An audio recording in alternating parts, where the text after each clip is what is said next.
Hello friends, आपका स्वागत है मेरे YouTube channel DC online biology में। आज का जो हमारा टॉपिक है वो है समजात अंग और समरूप अंग क्या होते हैं।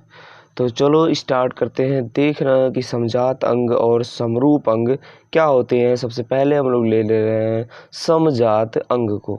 अगर आपको परिभाषित करना है कि समजात अंग क्या होते हैं तो आप कहेंगे कि वे अंग जो उत्पत्ति तथा संरचना में एक समान होते हैं तथा कार्य में भिन्न होते हैं समजात अंग कहलाएंगे। देखें, समजात अंग ऐसे अंग जो उत्पत्ति और संरचना में समान होते हैं तथा कार्य में भिन्न होते हैं समजात अंग कहलाते हैं। आप समझ पा रहे होंगे। अब उत्पत्ति का मतलब है, उत्पत्ति का सीधा सा मतलब है कि कहाँ से ये बन रहा है, कौन सी संरचना से ये ओरिजिनेट हो रहा है, निकल रहा है, बन रहा है, इसको उत्पत्ति बोलेंगे।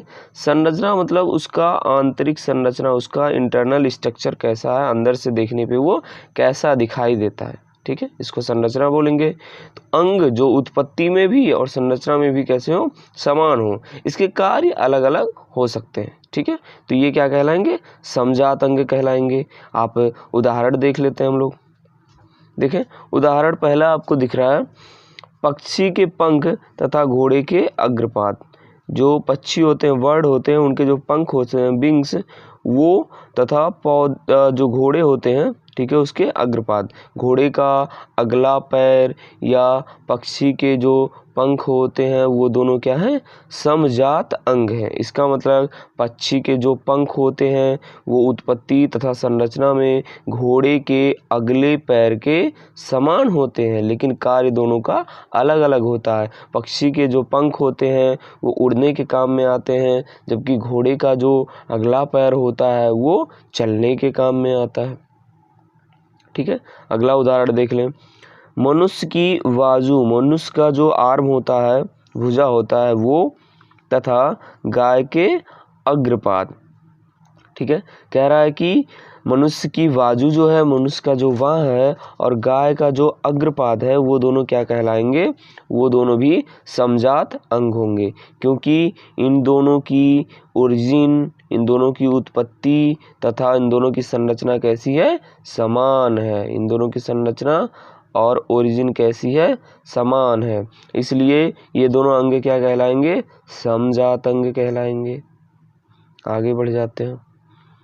देखिए, मेढक के अग्रपाद, मेढक कितने पैर वाला होता है, 4 पैर वाला होता है। तो मेढक के 2 पैर, आगे वाले 2 पैर, और पक्षी के जो पंख हैं ये दोनों क्या होंगे, समजात अंग होंगे। इसका मतलब है कि मेढक के जो आगे वाले 2 पैर होंगे और पक्षी के जो पंख होंगे उनकी उत्पत्ति और संरचना समान होगी, लेकिन दोनों के कार्य अलग होते हैं। मेढक के अग्रपाद किस काम में आते हैं, उछलने के काम में आते हैं, जबकि पक्षी के पंख किस काम में आते हैं, उड़ने के काम में आते हैं, ठीक है। ये आप नीचे फोटो के द्वारा भी इस चीज़ को आप देख सकते हैं।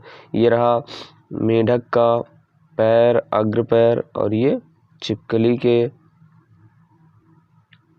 ठीक है। आगे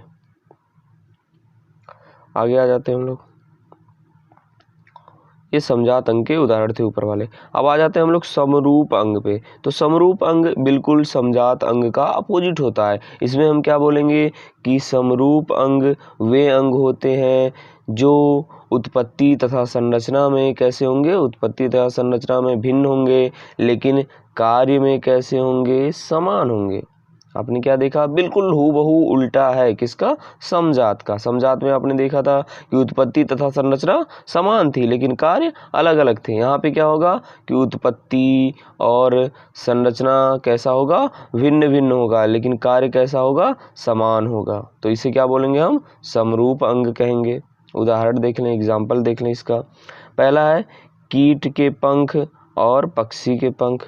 जो कीट मतलब कीड़े मकोड़े होते हैं उनके जो पंख होते हैं और पक्षी के पंख जो होते हैं, इनके कार्य तो कैसे होते हैं, समान होते हैं, क्योंकि दोनों क्या काम करते हैं, उड़ने का काम करते हैं, लेकिन इनकी जो उत्पत्ति है और इनकी जो आंतरिक संरचना है वो कैसी होगी, समान नहीं होगी, समान नहीं होगी। और उदाहरण देख लें, जैसे कीट के पंख, जो कीड़े मकोड़े हैं उसके पंख, और जो चमगादड़ के पंख हैं ये भी कैसे हैं, काम तो दोनों का सेम है लेकिन इनकी उत्पत्ति और संरचना दोनों अलग अलग होगी, भिन्न भिन्न प्रकार की होगी। अब देखें, चने के पौधे तथा मटर के पौधे में परतान जो होता है वो टेंटिकल होगा। आपने देखा होगा कि चने के पौधे में ऐसे टेंटिकल मतलब ऐसे संरचना देखने को मिलती है, ऐसे टेढ़े टेढ़े संरचना देखने को मिलेगी, उसी को प्रदान कहते हैं। तो ये परतान जो होंगे वो उत्पत्ति और संरचना में दोनों अलग अलग होंगे, लेकिन दोनों का कार्य क्या होगा, एक ही होगा।